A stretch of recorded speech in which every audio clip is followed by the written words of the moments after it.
Assalamualaikum warahmatullahi wabarakatuh. Halo, jumpa lagi dengan Bu Susmiati. Selamat pagi anak-anak. Semoga kalian semua dalam keadaan sehat walafiat ya.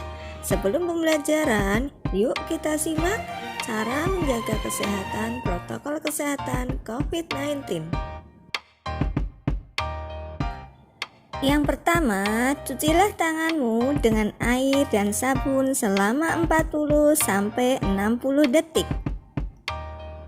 Yang kedua, makanlah makanan bergizi agar badanmu selalu sehat.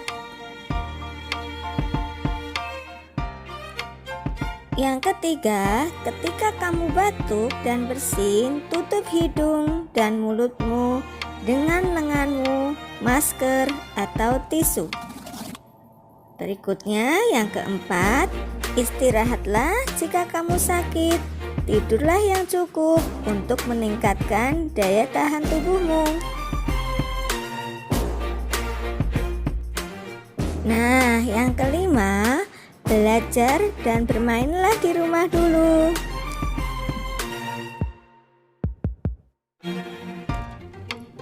Keenam, hindari tempat ramai. Jika memang harus keluar rumah, pakailah masker ya. Nah, sehat itu penting loh, karena apabila kita sehat, kita akan bisa melakukan berbagai aktivitas. Kemudian, jangan lupa like, subscribe, komen dan share-nya agar selalu dapat notifikasinya. Terima kasih. Anak-anak selalu ingat ya, sebelum dan sesudah belajar kita berdoa terlebih dahulu supaya ilmu yang kita peroleh lebih bermanfaat. Berdoa mulai. Bismillahirrahmanirrahim. Nah, kali ini kita akan belajar materi kelas 3, tema 3, subtema 1, pembelajaran yang kedua. Dengan pemetaan kompetensi dasar PPKN 3.1, 4.1, Bahasa Indonesia 3.1, 4.1, PJOK 3.3 dan 4.3. Dengan tujuan pembelajaran 1. Dengan membaca wacana berjudul benda terbuat dari kayu, siswa dapat menentukan kosakata baru yang terdapat dalam wacana. 2. Dengan menjawab pertanyaan pada persiapan bercerita, siswa mampu menceritakan kembali informasi secara lisan tentang benda-benda di sekitarnya yang terbuat dari kayu dengan percaya diri. 3. Dengan melakukan praktik musyawarah, siswa mengetahui arti penting melakukan musyawarah untuk menyelesaikan musyawarah dengan tepat. 4. Dengan menjawab pertanyaan seputar musyawarah, siswa dapat menceritakan pengalamannya dalam melakukan musyawarah dengan tepat. 5. Dengan memperhatikan praktik yang dilakukan guru, siswa mampu mengetahui teknik dalam melempar dan menangkap bola dengan tepat. Yang keenam, dengan berlatih melempar dan menangkap bola, siswa dapat mempraktikkan langsung melempar dan menangkap bola dengan tepat.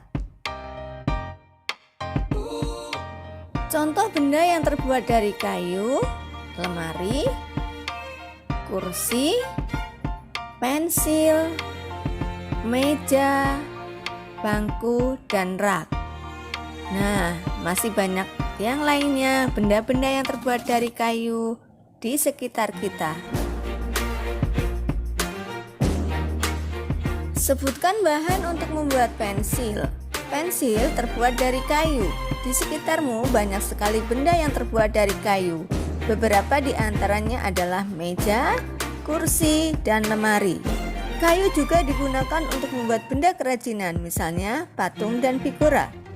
Kayu adalah bagian dari pohon. Untuk memperoleh kayu, kita harus menebang pohon, kemudian mengambil bagian batang untuk diolah menjadi berbagai macam benda.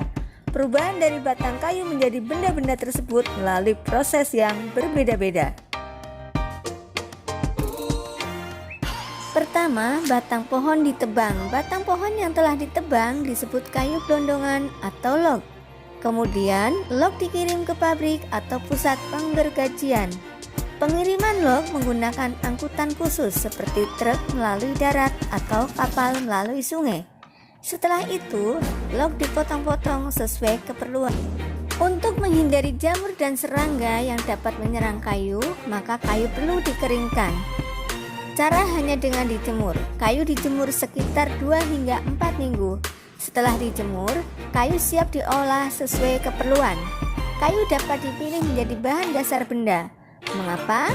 Karena kayu mempunyai banyak keunggulan. Keunggulan kayu adalah mudah dibentuk. Beberapa benda yang terbuat dari kayu jati dapat bertahan sampai puluhan bahkan ratusan tahun. Kelemahan benda berbahan kayu adalah tidak tahan api sehingga mudah terbakar. Namun, ada beberapa jenis kayu yang mudah terserang rayap atau serangga lainnya. Nah, berdasarkan wacana di atas, jawablah pertanyaan berikut. 1. Berapa lama waktu yang dibutuhkan untuk pengeringan kayu? 2. Apa keunggulan benda yang terbuat dari kayu? 3. Apa kelemahan benda yang terbuat dari kayu? Dan yang keempat, tuliskan contoh benda yang terbuat dari kayu.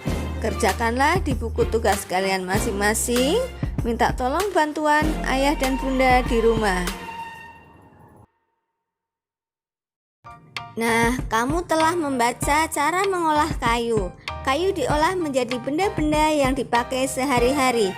Tulislah dan lengkapi dengan gambar pada kotak yang ada di buku tema 3, bagaimana pembuatan benda-benda tersebut dari kayu berdasarkan bacaan halaman 12 dan 13.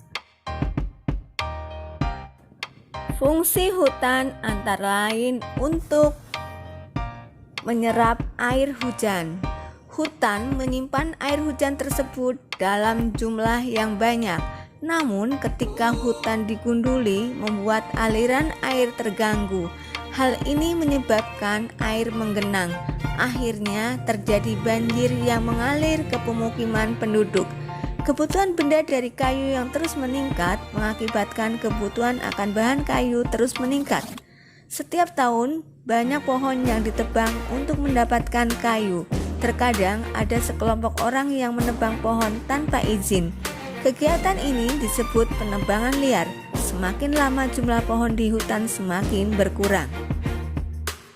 Musyawarah bertujuan membahas bersama suatu masalah dengan tujuan mencapai keputusan bersama untuk menyelesaikan masalah tersebut.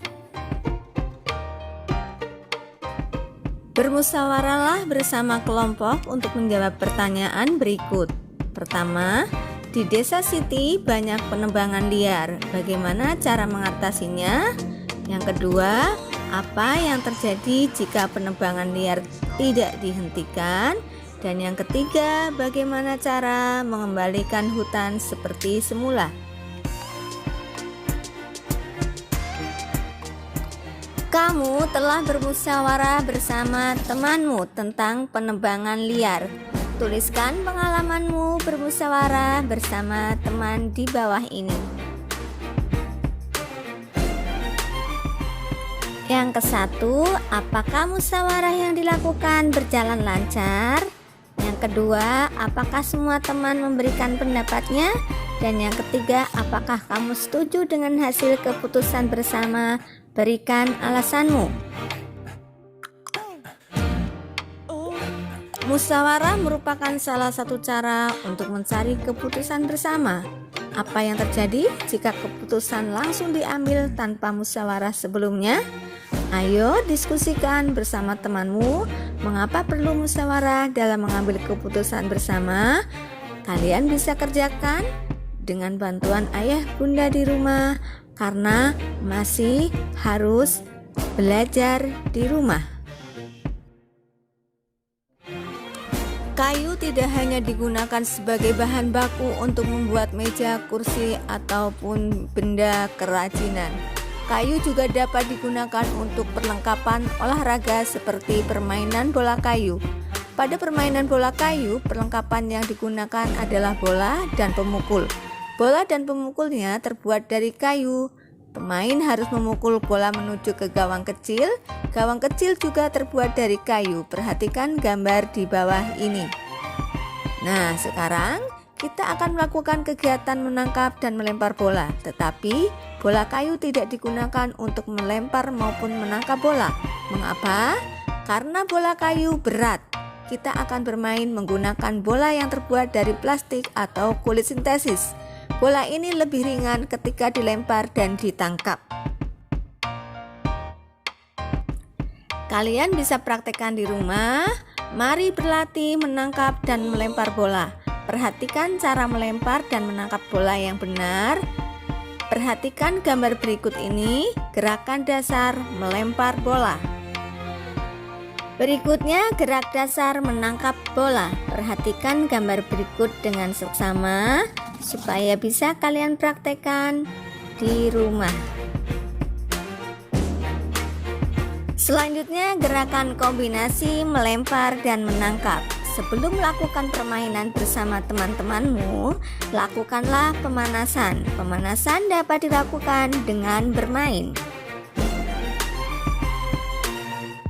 Sampai di sini dulu pembelajaran kali ini. Tetap semangat, jaga kesehatan, dan juga jaga jarak. Wabillahi taufiq wal hidayah. Wassalamualaikum warahmatullahi wabarakatuh.